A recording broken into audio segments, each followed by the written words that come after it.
Halo semuanya, selamat datang di YouTube channel Bi Cerita. Dan apa kabar kalian semua? Semoga dalam keadaan yang selalu baik ya. Sebelum kita masuk ke dalam cerita film kali ini, saya sangat mengharapkan kritik dan juga saran dari kalian semua dalam video dan juga cara penyampaian saya ketika menjelaskan alur cerita dari sebuah film.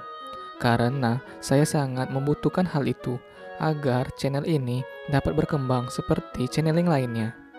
Dan itu saja harapan saya bagi channel ini. Untuk hari ini, saya akan menjelaskan alur cerita dari sebuah film yang berjudul Horror Story 2 yang berasal dari negara Korea.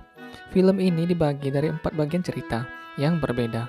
Dan kali ini saya akan menjelaskan bagian ke-1 dari film ini yang berjudul Tebing.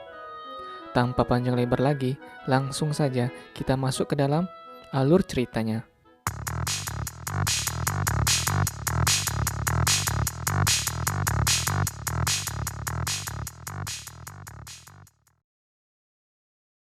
Film ini dibuka ketika seorang pria yang bernama Dongwook sedang bersiap untuk mendaki gunung bersama dengan temannya yang bernama Sung Kyun. Dongwook pergi ke gunung sudah direncanakan sejak jauh hari. Hal itu dilakukannya sekedar untuk menikmati alam. Sekedar informasi buat kalian semua, Dongwook ini merupakan seorang pemuda yang bekerja menginvestasikan uangnya di perusahaan saham.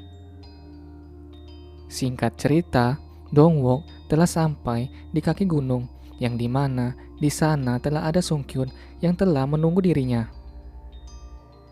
Sebelum mendaki gunung, Dongwook menawarkan coklat kecil yang dibawanya dari rumah kepada Sung Kyun.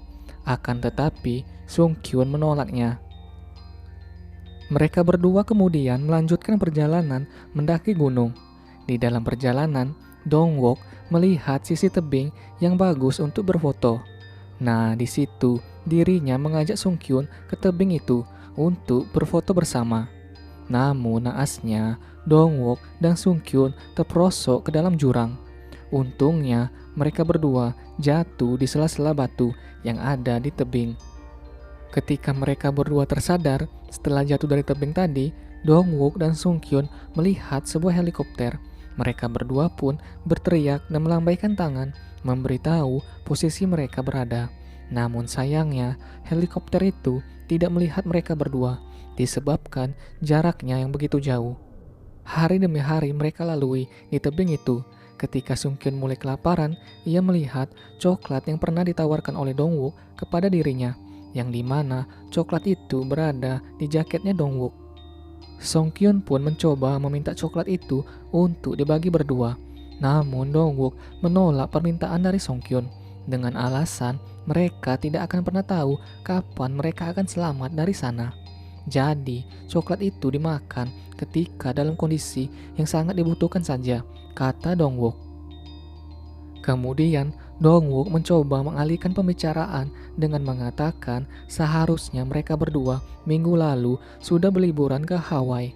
Akan tetapi saham yang mereka tanam belum mereka jual.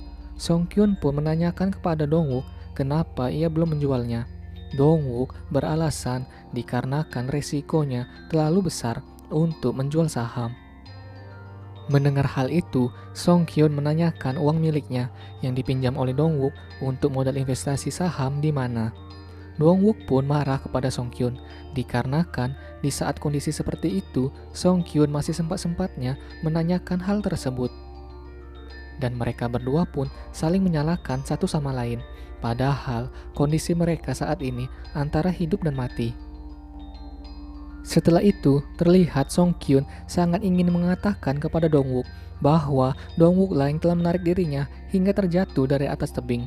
Namun, ia tak sampai mengucapkan hal tersebut kepada Dongwook. Singkat cerita, di malam harinya, Dongwook kehilangan coklat yang ia simpan di jaketnya.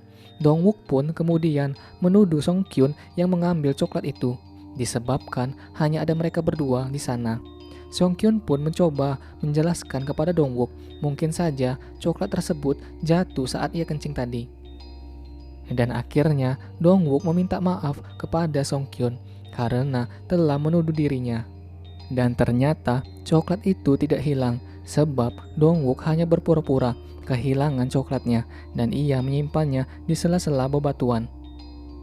Di malam selanjutnya, Dongwook diam-diam mengambil coklat yang ia sembunyikan dan memakannya. Tiba-tiba Song Kyun berkata, "Berikan aku setengahnya karena aku lapar." Mendengar perkataan Song Kyun, Dongwook terkejut dan ia tidak sengaja menjatuhkan coklat tersebut di sela-sela jurang. Namun ternyata Song Kyun hanya mengigau sambil berkata, "Kenapa ayah datang padaku?" Kemudian Dongwook berteriak diam kepada Song Kyun dan tiba-tiba Song Kyun berkata, "Ayah menyuruhku untuk melihat ke bawah tebing." Dan benar saja, di sana ia melihat coklat yang telah dijatuhkan oleh Dongwook tadi. Lalu Song Kyun berusaha untuk mengambil coklat itu yang tersangkut di sela-sela tebing dengan bantuan Dongwook. Saat akan mencoba mengambil coklat itu, Song Kyun melihat ternyata coklat tersebut tinggal setengah, sebab setengahnya telah dimakan oleh Dongwook. Dongwook yang terlihat panik melepaskan genggaman tangannya dan pada akhirnya Song Kyun terjatuh ke dalam jurang dan tewas. Keesokan paginya, Dongwook melihat selembar uang kertas di dompetnya Song Kyun yang ditinggalkannya di dalam jaket saat akan mengambil coklat tadi malam.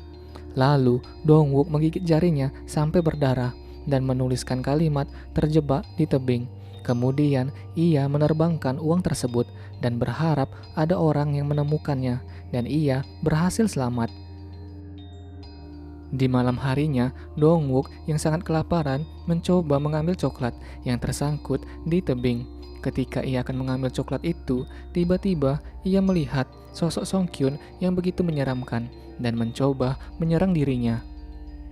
Beberapa saat kemudian, sebuah helikopter melintas dan melihat Dongwook yang ada di bebatuan tebing.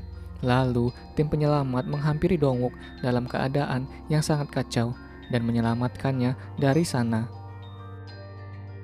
Singkat cerita, beberapa hari kemudian, Dongwook keluar dari rumah sakit setelah dirawat usai kejadian kemarin.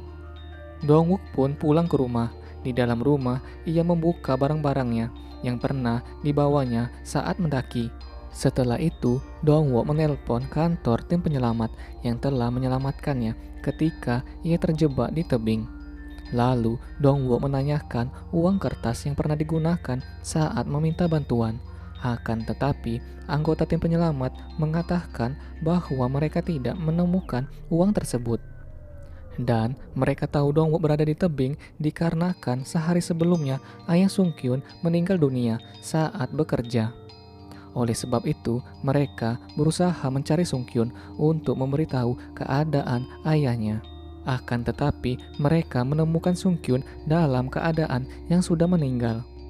Di sini, Dongwook terlihat begitu merasa bersalah dikarenakan ia telah merenggut nyawa temannya sendiri. Kemudian, Dongwook pergi ke tempat kremasi ayah Sung Kyun untuk meminta maaf atas perbuatan yang telah mencelakakan Sung Kyun. Ketika Dongwook sedang berdoa di depan foto ayahnya Sung Kyun, tiba-tiba foto ayah Sung Kyun menghilang. Lalu, wujud ayah Sung Kyun berada di sampingnya. Semenjak kejadian itu, Dongwook selalu dihantui rasa bersalah. Dan saat Dongwook akan keluar dari kamar, ia melihat adik Sung Kyun yang sangat mirip dengan Sung Kyun. Dan kemudian, setelah ia tahu bahwa itu adalah adiknya Sung Kyun, Dongwook mengizinkannya masuk ke dalam rumah. Lalu, adiknya Sung Kyun menceritakan keadaan mayat Sung Kyun yang sangat parah setelah terjatuh dari atas tebing. Setelah itu, adik Sung Kyun meminta kepada Dongwook untuk melihat foto terakhir mereka berdua saat mendaki. Ketika Dongwook sedang mengambil kamera dan mengecek foto, ternyata ada foto yang memperlihatkan saat dirinya menarik Sung Kyun saat akan terjatuh ke jurang. Lalu, dengan cepat ia menghapus dari kamera. Namun, adiknya Sung Kyun curiga dikarenakan ia tahu ada bagian foto yang telah dihapus. Tiba-tiba, dengan perasaan yang penuh bersalah terhadap Sung Kyun yang tewas akibat dirinya, Dongwook melihat wujud Sung Kyun yang begitu menyeramkan pada adiknya. Dan setelah itu, Dongwook menjelaskan bahwa semua yang terjadi adalah murni kecelakaan, bukan disengaja oleh dirinya. Sesudah mendengarkan penjelasan dari Dongwook, adiknya Songkyun mengajak Dongwook untuk pergi ke tebing di tempat Songkyun terjatuh. Hal itu dikarenakan ia ingin menabur abu kakaknya di sana. Singkat cerita, keesokan paginya saat dalam perjalanan mendaki, Dongwook menemukan uang miliknya Songkyun yang pernah digunakannya saat meminta bantuan ketika ia berada di tebing. Lalu, diam-diam ia mengambil uang itu dan menyimpannya di kantong. Beberapa waktu kemudian, mereka berdua sampai di tebing di tempat Songkyun terjatuh. Setelah itu, adik Songkyun menyuruh Dongwook untuk menabur abu kakaknya, dikarenakan mereka berdua adalah sahabat. Saat Dongwook akan membuka tempat abu jenazahnya Songkyun, ia sangat terkejut melihat coklat yang sama persis dengan coklat yang ia bawa saat mendaki dengan Songkyun. Ternyata adiknya Songkyun mengetahui bahwa Dongwook telah sengaja mencelakakan kakaknya. Disebabkan uang miliknya Songkyun yang dipinjam oleh Dongwook untuk investasi saham telah berhasil, dan Dongwook ternyata telah mengambil uang sebesar 200 won dari bank hasil investasi. Maka sebab itu Dongwook sengaja melepaskan tangannya saat Songkyun mengambil coklat di tebing. Dengan perasaan yang begitu kecewa kepada Dongwook, adiknya Songkyun mendorong Dongwook ke tebing di mana ia pernah terjebak dengan Songkyun, lalu meninggalkannya di sana dengan sebungkus coklat. Setelah terjebak di tebing itu lagi, Dongwook teringat dengan uang kertas yang ia temui tadi. Kemudian ia menerbangkan uang itu kembali dan berharap kali ini ada orang yang menemukan uang tersebut.